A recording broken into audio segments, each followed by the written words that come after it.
Hello everyone and welcome to episode 77 of the Cherry Heart podcast. I'm Sandra Paul and this is a crochet, knitting and other crafts type podcast, a crafty podcast anyway. And you will find the show notes for this podcast on my blog, which is cherryheart.co.uk, and you just need to click the podcast tab or the little menu lines and then podcast if you're on a mobile device. And I'll also put the link below if you are watching on YouTube, so you can find links there for everything I talk about and some more pictures and other useful bits and bobs to answer your questions. Welcome to the podcast. Welcome to my returning viewers, and welcome if you are new. I hope you enjoy it. If you're checking me out for the first time, sorry I've got weird hair across my face. I hadn't actually finished my spiel, had I? So apart from the show notes which are on the blog, I also normally say that I'm Sandra Cherry HRT on Instagram, and you can find me elsewhere around the web as Cherry Heart. So how are you? I'm good. I hope you are too.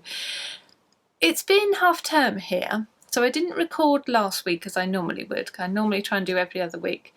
So last week was half term, so I didn't record, but it feels like we've been on holiday for ages again. It feels like it's been a long week, but it feels like it's been longer than a week, is my point. They had the little extra training day, so she was off yesterday and they only went back. No, she was off Monday and they only went back yesterday. So I don't know if that's why it feels exceptionally long, but yeah, I feel very out of things again and a bit all over the place, but what's new? Yeah, as a consequence was what I was going to say. As a consequence, yeah, I'm not quite sure of what I have to talk about, but we're just going to wing it. And it'll probably be an incoherent mess as usual. But if you are a regular viewer, you will know that's fairly standard. So I hope it's not too off-putting if you're new. So I normally talk about what I have done first. Oh, actually, before I do that, I'm just going to have a little update on this. So this is my Nature's Walk blanket, which is running as a crochet along at the moment. So we've just had part 6 come out yesterday. Yep, so that's the flower square. So all 6 of the designs are out now. So that was the first 6 weeks, was the first 6 designs, and also the bonus designs. If you had a yarn pack and you're getting the bonus designs. So yeah, so 2 weeks to go after this. We've got all the joining to go and the border and the finishing. Yeah, but I think it's going quite well. People seem to be enjoying it, which is good. So thank you to everyone who's still following along and still posting and letting me know how you're getting on. And if you want to join, don't worry that you're a bit late, because the pattern will stay available. I keep them up there, so you can still get the packs, you can still get the free pattern and use your own yarn, or you can get the packs and then you get the bonus squares as well. So it's still plenty of time to join in and just what's the word? You know, you can continue on before the official release date. So all the, you know, the Facebook group will stay open and the pattern will stay available. So there's still plenty of time to join in before Christmas if you want to. So yeah, just a little update on that because that's still running. So now I will talk about things I've done. And I'm looking around to see what I've got. And the first thing that's jumping out at me is socks, which will be no surprise to most of you. But I've got a finished pair of socks to speak about. I've blocked them for once, as you see. I've got them on my blockers. And they smell nice because I actually blocked them. What can I say about these? I have spoke about these before, so you may well know. But these are my entry for this year's Strictly Sock Along, which is run by Ali. who has the Little Drops of Wonderful podcast and is Starry Eyes Ali on Instagram. So yeah, so I've made these while I was watching Strictly, and I finished while I was watching the Halloween special this week. That was quite good. I think that's quite a good finish time for me. Normally it takes me longer, I think. So yes, the pattern is, sorry, itchy. The pattern is by Ellie of Craft House Magic, I was supposed to say before I got all tongue-tied. And it's her Country Garden Socks pattern, but I missed out the bit of trellis because my pattern reading skills are so awesome. Yeah, I'd read ahead because I wanted to know how this was done. So I read up on how to do that, and then I started and went straight into this bit and forgot there was a trellis beforehand because I'm an idiot. But actually, I still like it like this too. I know I've lost a little bit of that extra detail, but they still look nice like this, I think. So I hope Ellie doesn't mind that I messed up her pattern. Sorry, Ellie. But yes, I have to make another pair in the correct pattern, as I said before. So this is the butterfly pattern. These are the butterflies flitting in the garden. Oh my goodness, itch will not go away. The bit I missed out was there's a trellis bit, but I've also got in the, did she call it lawn or grass? But there's like a staggered slip stitching, if you can see that on the heels, different heights of slip stitching on the heels, which I thought was a really cute little detail. So I put that in. And yeah, I enjoyed that very much. And it seemed to kind of whiz by as well, really. So that's a lovely pattern by Ellie. And she's got it in loads of sizes as well. It's really good. Normally you'd sort of get 3 sizes, wouldn't you, generally? But I think she's got, I don't know how many. Is it 5 or 6 maybe even? But quite a few sort of different sizes, which I thought was quite good. And then the yarn is, I can't remember. At least I think I know, but I don't want to say the wrong thing. I think it was a Lay family yarn. It was a sock set, so this mini came with it, which I decided to just use for the heels and the toes. And I think it was called Apple Blossom. It's got that nice flecking. I'll put it down here. If I'm saying entirely the wrong person, I'll pop it down here, but I think that's right. Yeah, but it's really pretty, really subtle, and I really like it. Whenever I block socks and then I hold them up on here, I think how neat they look. I must block more. I must block my socks more often. I don't always bother. But I do like how that looks. And then the other thing I finished, I think I might have spoken to you about before, but it's my dishcloths. So these are my Pinecone dishcloths, or Pinecone cloths I've called them, because I thought, I started off thinking of them as dishcloths, but actually I think they'll make quite nice face cloths. So you've got this beautiful texture on it, which I was aiming for something a bit more texture for the scrubbing, but it also works out that it's got this kind of smoother but still textured side. So you've got a smoother wiping side and then a more textured scrubbing side. But that would work for your face as well, couldn't it? Because you could use the smoother side and perhaps have a bit of exfoliating type action with the Pinecone side. Could work quite nicely. And the reason I thought of the face cloth thing, because when I saw them like that and they looked all pretty, I just thought how nice of a gift they would make with the little, like a little handmade soap or a nice natural soap or something. So these I made with, I didn't bring it up, but the little Rikarumi mini balls, the 25-gram little mini balls, because they're in cotton. This is 100% cotton. Because they're just a nice size, so you can get a nice dishcloth, or cloth rather, out, and you can also make some of these little puffs. So I managed to get at least three, felt like I didn't say that right, at least 3 little scrubby puffs out of each ball as well. Occasionally I got 4 out. I guess depending on, you know, there's always a sort of tolerance, isn't there, of with yarn balls. They're never exact, they always vary slightly. Yeah, so I thought that with a nice soap would make a lovely little gift. And these are sort of the little face puff scrubbies for cleansing, wiping your makeup away, bit of toner. I've made them nice puff stitches so they're nice and soft on the skin. And so yeah, I've used 100% cotton, but I was just going to say I've used unmercerized cotton. So it's mercerized is the cotton where they treat it and it looks really shiny and I was going to say shimmery, but it doesn't look shimmery, it just looks shiny and sheer or something. Just shiny, why can't I just, anyway.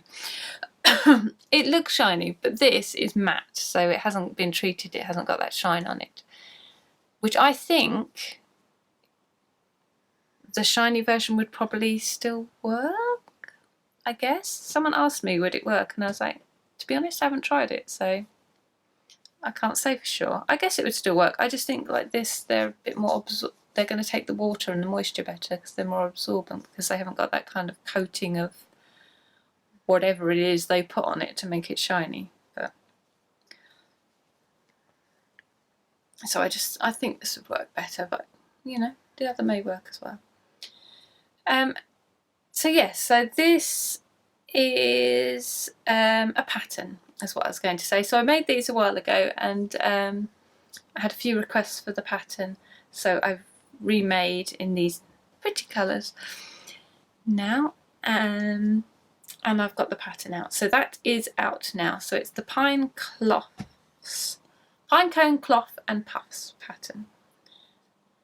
It's in my Ravelry shop, and I believe it's on Love Knitting as well, or Love Crafts it is now, isn't it? I think I've had it on there as well. I normally do, so it should be. So yeah, I really like them. I think that'll be a nice little gift. Got all my little puffs in here, my little pot. Haven't used them yet. Well, I haven't used these ones yet because these might become some gifts, because I think it makes a nice gift. But I have used some of my test ones yet. And my top tip for you, if you want to go for these, is they're lovely. They're nice to use. They work well as, you know, just a normal cotton pad. But they do take up more product because they're sort of a bit thicker and quite absorbent. Like if you put your cleanser or something directly on here, it'll kind of soak up quite a bit and you end up using more, so that's not good. So what I do now is I just put them under the tap for a minute and wet them and sort of give them a squeeze to get the excess out, and then I put my product on.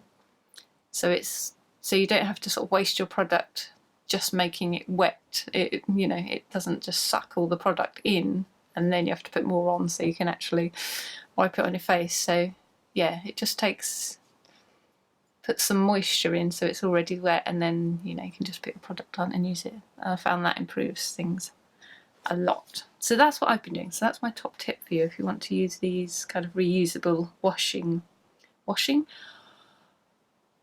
washable versions. There you go, that's what I've discovered. And then I did also make just a bigger one. In case you didn't want the face scrubbies, you can just use the whole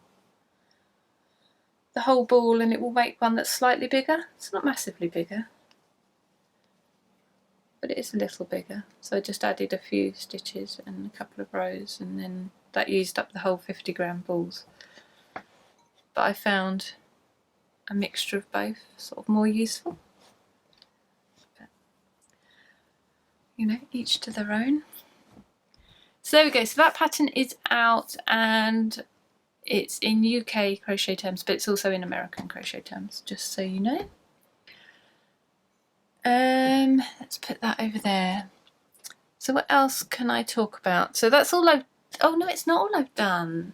I've also done these. I don't know how well you see them with all the mass of things up there. I'll get some. So I've been making pumpkins.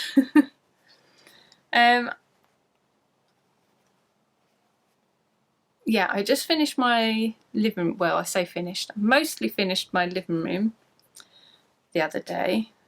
There's still a couple of bits of furniture to come, and I've still got to get curtains and probably some other sort of titivating to finish it off, but we've kind of moved.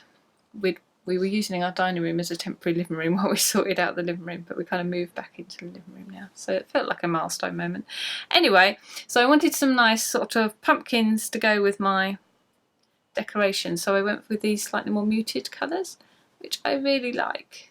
I'd seen sort of lots of examples of this kind of thing on Instagram, you know, as you do. Good little blue one. Blue one? That's not blue. Where did I get blue from? Beige one, I guess, sort of caramelly coloured one. And no, this little squat one. So I started off, I think this one was the first one I made actually. Made quite a big one. And it's based on, I haven't got a specific pattern for this to tell you, but if you go on Ravelry and you just do a pattern search for pumpkins crochet, free ones if you want to as well, you'll find loads that are done in this kind of style. So you can just, the same idea as in, it's just double crochets or single crochets, American terms, but just double crochets round and round, make a circle, stuff it, and then just, put some wool around it to pull in to make the little segments, and a different colour for the stalk. So that's all I did. So I just sort of, I'd say made it up, but there's nothing to make up really, it's fairly standard, but I just went with it. So I just made a circle from the bottom and then went up straight the sides for a while and then decreased in at the top for a bit, stuffed it, changed colour, and then just decreased more to make a little long stalky bit. So that's all I did. So this one I just sort of did longer at the sides, and this one is the same as this but just shorter at the sides to make it more of a squat little one. And this one I made a smaller circle. I like the shape of that one, that one's cute. And then these ones, I made a big one of this as well, this kind of like little, kind of like a gourd I suppose they call them, don't they, these sort of other funny little shaped ones. But this sort of shape where it's a little bit, it almost actually looks like a garlic, doesn't it, like a garlic clove or something. But I really like these ones. But yeah, so I made the circle at the bottom, went up straight, but I just did a couple of decreases so that I'd sort of do straight for rows, do a decrease, then do some more straights, just to sort of bring it in at the top a little bit, just to make a different shape. And I did a big one, this sort of size, in that sort of tapered in shape as well, just to give them a bit more character, a bit of different shaping. And then like some of their stalks I just went up straight, and then this one I decreased until it gets quite narrow. Again, just for fun, just to experiment and see how they've turned out. But yeah, really happy with them. So I got a few of those dotted around my living room. So that's a done thing. Because once they're quite quick as well, so you can sort of, the little ones especially, you can kind of bang out quite quickly. The big ones take a while, but not that long. So that was satisfying. And then after I finished a few pumpkins, I thought about mushrooms. So I've done a couple of little mushrooms. Now I'm pretty sure I followed a pattern for this one. I followed a pattern for the top, definitely, so I can link that for you. I'll pop it in show notes. And then the stalk I might have gone a bit off-piste. I can't remember if I did what it said in the pattern or not. I think I more or less did. I think I sort of got the basic idea of it and then just went with it. You find with a lot of these things, with the pumpkins, but even more so I think with the mushrooms, a lot of the look of it, it's partly obviously what you crochet originally, but a lot of it is down to how you stuff it, I find. Yeah, so I got that cute little mushroom, and then I thought after that I did go my own way, and I thought perhaps you could have a bigger, sort of bigger, flatter topped one, so I tried that. So I've got that one. So I think I want a few more mushrooms. I quite want to do one with some, spots on, I think. yeah, a few more mushrooms in my future, I think, but I quite like them. They're kind of cute. I've got a little glass, not jar, but like a little planter, I suppose. So it's glass at the bottom, but it's got glass at the top. Terrarium, is that the word I want? You know when they put like cactuses and things in them, but it's got an opening, see, in the side, but it's covered in glass at the top. It's like that, but it's kind of a pointy one. I bet you know exactly what I mean from that description, don't you? I bet you're like, oh yes, I can picture that exactly, because you were described it so well and so eloquently. Yeah, anyway, I was thinking originally I was going to put some cactuses in, like I made these crochet cactuses using Emma Varnham's book. But then as it's got more wintry now, I thought, oh, maybe I could put like a little mushroom scene in. So I might do that. Or I could change it. I could change what's in there depending on the season. So like mushrooms in autumn, and then like cactuses maybe in spring or summer even. Don't know what you'd have in for spring and winter then. I don't know. Anyway, it is amusing me for now, so I'm just going with that. So I've got a pumpkin and mushroom patch, and then we are into things that I'm doing now that I haven't finished yet. So I've got my Elgin cardigan on the go. If you were here last time, I talked about it then, and I haven't got much more to show you. I've done like a couple more stripes, but there's no appreciable difference, so I didn't bother bringing that up. But I have got squares, lots of squares. So you will have seen, well, if you follow me on Instagram, you will have seen lots of these being produced. So last time I had made up all the rest of these little middles that I need, granny seedlings, as they got christened by a lovely lady on Facebook, so that's their name now. So those little middles are granny seedlings, and then I don't know what these are, granny toddlers I suppose. Little granny acorns. Yeah, so I've manufactured all of these up, and this is just one batch. So well, let's tell you about this bag first, because that's what I wanted to speak about. I ordered a Christmas bag actually from my lovely friend in America, Amelia. Hello, Amelia. Which I didn't bring down to show you like a chump.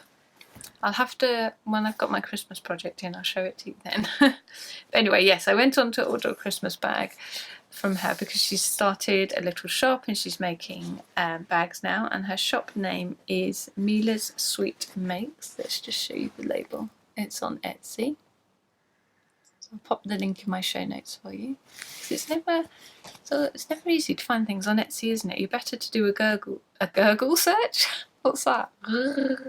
A Google search even, you know, and put the name Mila's Sweet Makes and then just put Etsy after it. Finds it way better than you ever find anything on Etsy.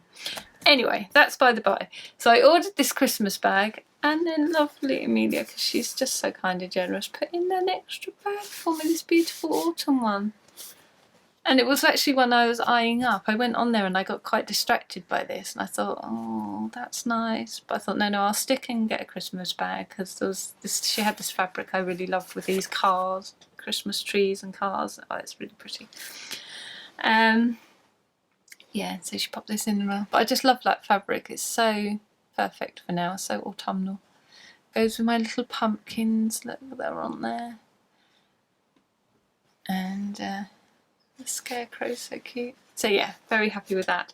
So I've put some of my squares in here. So I've got a bag full here. That's just one batch. So that is 1/4 of a blanket's worth in there. And then I've got another bag, which is another lovely bag from a lovely friend of the podcast, from Poland. So this is a handmade bag with beautiful Polish inspired colours on. And this is another load of squares in there. So that's 1/4 of a blanket's worth in there as well. I'd made them all and I'd put them in here, and it was absolutely busting at the seams. They only just fit all in that one bag. So I've only got 1/4 in there now. And what they're all going to be, this is my top question on Instagram, but what's it going to be? It's going to be this. It's just a blanket. big granny square blanket. Well, lots of little squares, but a big blanket. So there you go. So all those little 2 round grannies, I'm adding this 3rd round to, and they're all getting joined together. So I'm using continuous join as you go to join all my squares together, which is a tutorial I'm following from Heather from A Patchwork Heart. I followed her tutorial for that. I think I did make a change, but it was only like a tiny one, like changing like the number of chains, removing one or adding one. I can't remember exactly what I did. I don't think it makes much difference. But yeah, so that's why I've got a sort of unfinished edge here where it hasn't got the 3rd round on yet, because that will come last. So I'm working my way down the rows, joining them, and then the final bit will go down there. It's very clever. If you don't know what I'm talking about, if you haven't seen it, have a look, because if you want to join in one colour, it's amazing. It's so much quicker. You eliminate all the ends, no ends on the back here, because they're all just being added from one ball without cutting. That's the difference. Yes, so there it is. It's going to be a big blanket. So I've got, this was the quarter mark, so I'd put a quarter of it, a 1/4 of it together, and then I've started adding my 2nd quarter now, and the remaining squares for my 2nd quarter are here. These are my granny donuts. They look kind of like a donut, sorta, kind of, sorta, maybe. That doesn't belong on there. You can come off. You're not the right number.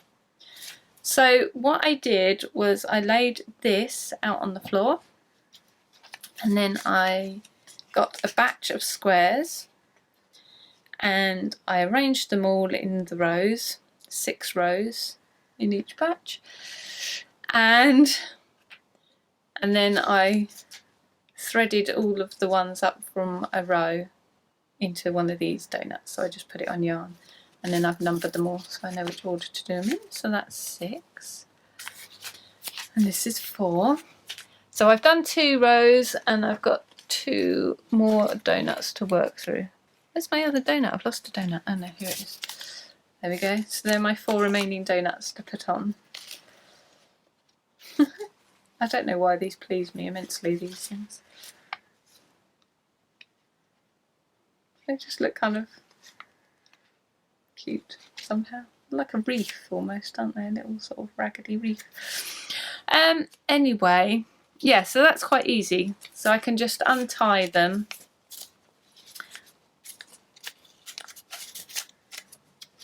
Like so. And they're all in order. There's my number 3. That's what I'll be adding next. And I just take them off this end, and then when I need to stop and move, I can just tie that up again. And nothing gets lost or out of order. It's all easy peasy. So yeah, that's what I'm doing. So I'm hoping to get this kind of finished up quite soon, because this was going to be a nice long-term project. So I did start at the beginning of the year, so I've done quite well eking it out.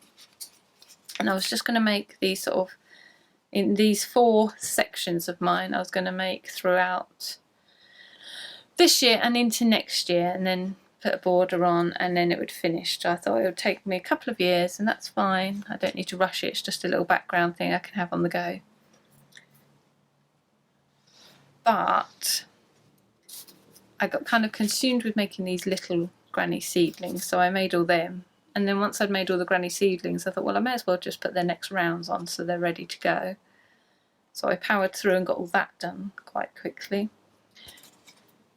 And now I've kind of fallen out of love with it a little bit. It's not quite The colours aren't quite what I wanted them to be, if I'm 100% honest. I'm basing this on a skirt that I made, and sorry if you heard this last time when I talked about it a few podcasts ago. So I based it on a skirt that I made, and the skirt I made with lots of Debbie Bliss baby cashmerino yarn scraps that I had. So there's lots of bits of discontinued colours in there, and I didn't have enough to do, you know, I had like a couple of different reds in there, and there was like a few greens that were kind of similar to this but slightly different shades.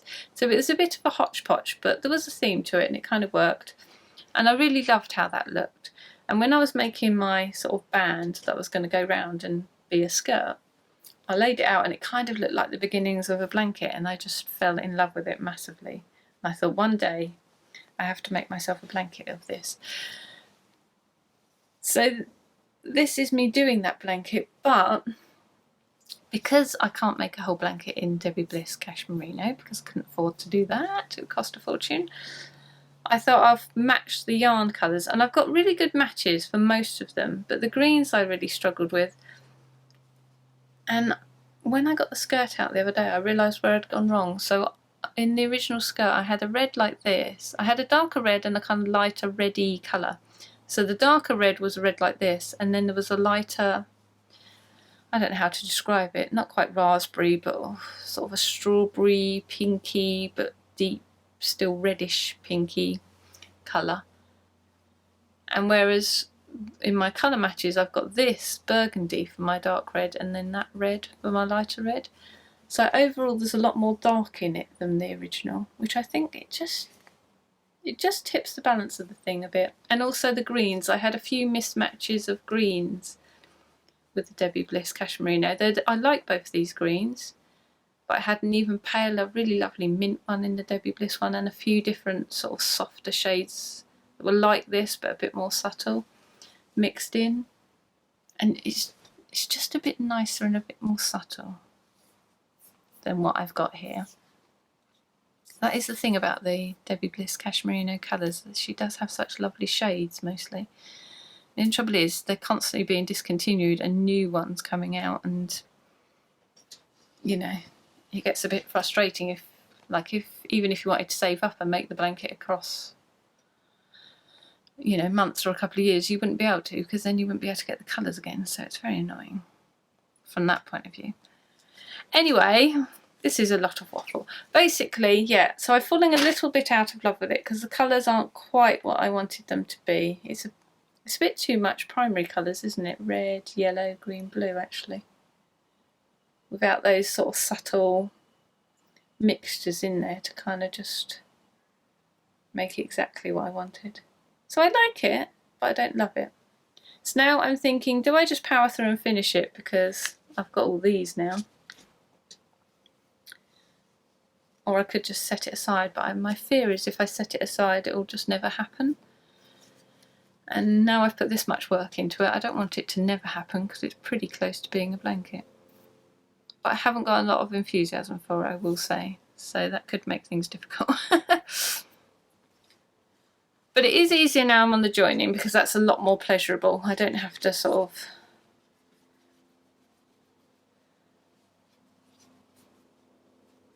think, I suppose.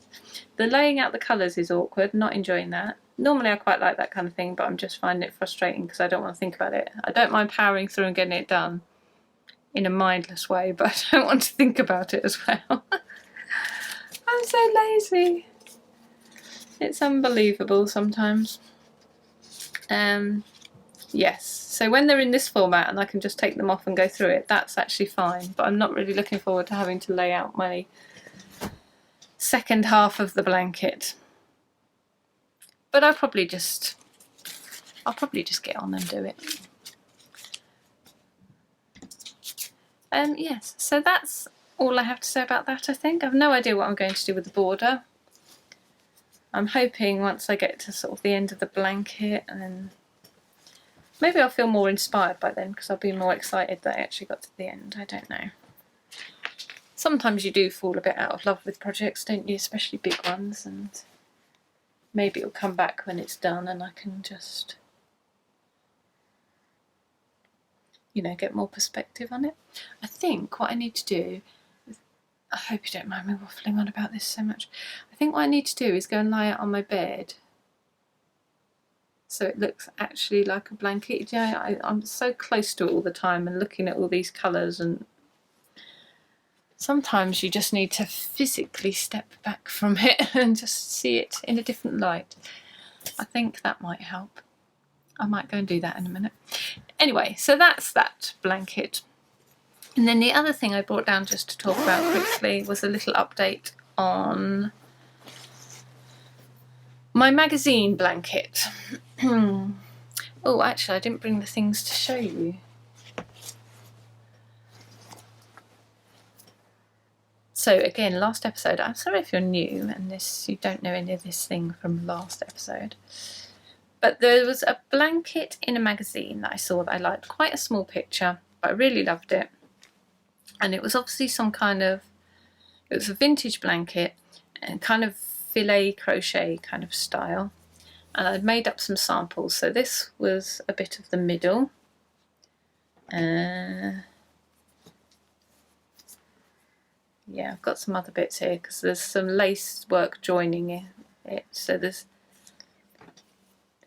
basically I worked out that it was made up of these panels, which were then joined together. All the panels were joined together to make the main part of the blanket. So they were joined together there, like that. And then there was like a border round in this kind of style. So I've worked out the pattern of it.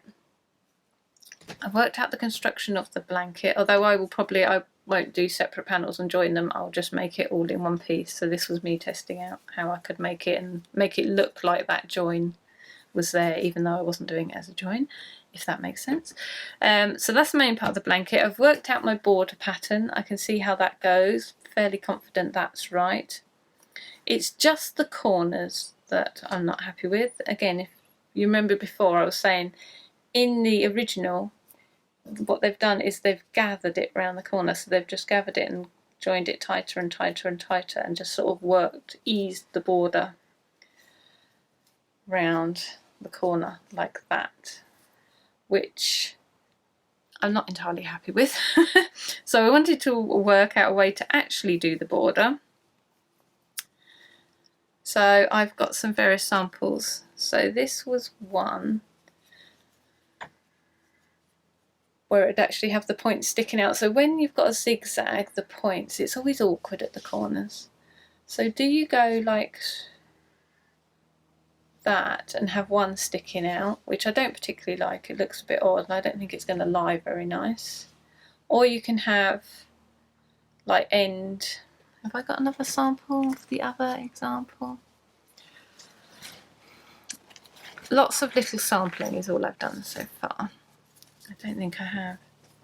Oh yeah, I have. So this is the other kind of corner you can do. It's very hard to hold up these things, isn't it? So it's got two squares. Draping it on me just isn't helping. There you go. So that would be points coming along here, points going up there, and you can do it like a 2 square in the corner. You can make that work. Don't particularly like that because I don't like them next to each other when down the sides they're spread out. And so your third corner option is this, where you just go straight across. So you've got points coming down here. Oh my god, you can't see this at all. Like that, there you go. And then points will go along here and the corners just cut off. That's the bit I prefer. So this is like this corner. That's the corner with the bit sticking out, but you just fold that down and it just cuts across there. That's the one I like best. I like the look of it. But it was a case of working out the maths. So the maths for this long border with this whole bit in, because that's the whole repeat, this sort of diamonds with big holes and diamonds with little filly holes, is quite a long repeat, and getting the maths of that repeat to match up with the maths of this repeat is no good. No good at all. You can do it okay on rows, so up the sides of the blanket, that will work out okay. You can kind of make that work whichever corner you go for. But this way, getting it to work with the stitch count along the top and the bottom, not having it at all. So of all these 3 corner variations, and there was variations within these 3 corners, I ended up with about 8 different variations, I think, of how you could tweak the stitches. And you can also vary this a bit. So I can tweak the stitch numbers on this. This is less easy to tweak, but you know, with different corner things you can tweak it slightly. So I had these 8 or 9 different sort of sets of numbers to try and match up and play with and find something that worked, and to be honest, none of them did. There was one that flukily worked out, one repeat. If I made the blanket a certain size and made the border in a certain way, it would have worked out, but it was a bit small. It would have made a bit smaller blanket than I wanted. So that's annoying. So yes, there's going to have to be some fudge work involved, basically. So given that there's going to be some fudge work involved whatever I do, I figured I may as well go for the corner I like best, which is this cut off version, because I like that this is all lacy in here and it kind of matches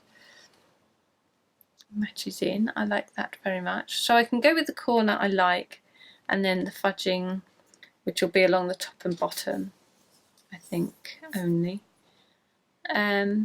There's only a few stitches, so we're only talking like 2 or 3 stitches. So across a blanket, that's not a lot, is it? That's going to be easy enough to compensate for. So I think that's what I'm going to go for. So that's decided. But all I have to decide now is what I'm going to actually make it in. So these first samples I did in a cotton, which I think the original blanket is in, as far as I can see. So that looks quite like the effect, but I don't know if I want a cotton all-in blanket. I don't think I want a blanket all in cotton. I don't think I do. Maybe. I don't know. This is that mercerised cotton I was talking about earlier, by the way, just so you can see the difference. So that's the matte version, and this is one that's been made all shiny. See how it's reflecting the light like no one's business. So yeah, there you go. Gives you a very defined stitch, the mercerised version. Yes, so I had a little play with a couple of other options. I want it to be white or cream, so I had to play with that, but that looked a bit small. I mean, I'm only going by a picture, but the proportions didn't look quite right for me. So that was a sport weight yarn, that other one. So then I thought, I think it has got to be a DK weight. So I tried it in this, what was this? Bellissima, I think. So I quite like that. That looks quite good, I think. Might go with that. There's my little corner. Trying different corners out sample. Yeah, I might go with that. I don't know. I'm not sure. I was wondering about like the Life DK, Starcraft Life DK. But I don't know if I want, because that's got a bit of wool in it. I kind of like that this is, I don't want a halo, you know, not that Starcraft Life has got much of a halo, but I just don't want that kind of too fibrey feel of it. I quite like the sort of clean feel. I've got used to my cotton samples and I kind of want that clean cotton look, even if I don't actually go for cotton. So I don't know. If you've got any recommendations of a nice DK weight yarn that's quite sort of smooth, nice to work with. Otherwise, I shall just sit and mull the situation a little longer while I finish that other blanket, I think. But yes. But on the blanket, I wish I'd brought the magazine up to show you. It's so annoying. and I would show you on my phone, but I'm recording on my phone. I can put a picture in, can't I? Yeah, so I found it in a magazine, but then I searched, so someone said about searching in different languages to find the blanket pattern, because that was the other thing. I'm reverse engineering the pattern. I just wanted to be sure it wasn't a sort of an existing pattern that someone knew of. I mean, obviously it was a pattern somewhere in the world, but yeah, I just thought if it's something someone knows about, do let me know, because I don't want to, tread on anyone's toes or anything. So yes, so I tried that. So I tried putting the image in. So you can like do a Google image search. You actually can drag the image in. So I did that. That didn't get me anywhere. But I tried sort of searching various different filet blanket patterns. Found lots of lovely patterns, but nothing like this. This arch element seems to be fairly common. So you find that appearing. And I'd seen it before and used it before myself. So that's fairly common, but nothing in this same style. Well, to the same design anyway, or close to the same design. So then I did try the different languages. So this person that had the blanket was Swedish. It was in her Swedish house. It was one of those, where they show you around someone's house. So I found out what it was in Swedish, searched that. Nothing. Again, lots of lovely blankets, but not quite like this.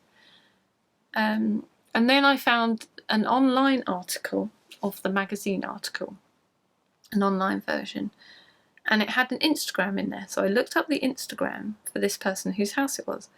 Well, the Instagram was wrong, either that or she's changed it. But there were some hashtags under the Instagram that they gave in the magazine. So I followed the hashtags and found some pictures, and through that I managed to find the account of the person who had this blanket. So I messaged her and sort of said, oh, I'd seen this blanket and blah, blah, blah. Anyway, so I found out that it is a vintage pattern. She just found it in a flea market. Just what's the word? I'm going to say thrift store, because the English version isn't popping into my mind at the moment. Like a charity shop, I suppose. What's the English version of a thrift store? Like an antique shop type thing. But anyway, a market version of that.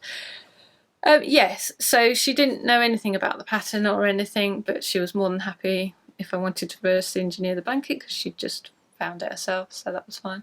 But yeah, so I had a quick chat with her and found out that the magazine hadn't actually told her they were putting her article in a UK magazine, and she knew nothing about it. Apparently the magazine she did it with had sold it on without telling her. So yeah, so she had words with them about that and found out where it had come from. So that was quite interesting. I was able to tell her where it was and show her the site where I'd found it on the internet. She was like, oh, okay. Didn't even know about that. But luckily for me, she spoke in English, because I don't have any Swedish. Yes, so that was quite nice to chat with her. And also on her Instagram account, that's what the other thing I was going to say, is I found some more pictures. So she had, she'd obviously washed it when she bought it and hung it up on the line. So I got some more pictures to have a little look at. Most of them are smaller, but the washing up on the line picture is quite good. Yes, so that was useful for that, if nothing else. But yeah, I still haven't been able to track down a pattern. So I'm going to continue on with making my own version of it. I don't know how well it will work to publish. For me, I mean. Because of this whole having to do the jiggery-pokery with the stitches. I don't know. We'll see, I guess. Yes, I think I'm going to leave it there. Have I got any incoming goodies to show you? Only my bag, I think, which we talked about already. Don't think I have any other incoming goodies. Still being quite on a bit of a yarn diet, really. Not intentionally, but it just seems to have worked out that way. But that's no bad thing. Yeah, I'll leave it there, because this is getting long now, actually, and we don't want podcasts that are too long. Don't want them too long. I have got a bit of vloggy business that I can pop on the end, I think, just a little bit. I've got a snort. What are you doing? Bert's down in the bed and he's snorting his head off. don't know what he's doing. Don't know if he's having a dream or he's very curled up. He looks asleep. Yes, vloggy footage I should pop on the end. There's just a little bit, but that's it really. Stop talking because I have nothing else to say. Anyway, I hope you've enjoyed the episode. Thank you so much for sticking with me to the end. If you enjoyed it, I hope you'll click like and subscribe if you don't already. That would be lovely. And I will see you next time, I think. Right, well, enjoy yourselves. Make time for some nice, crafty, peaceful moments. And I'll see you again soon. Okay, bye.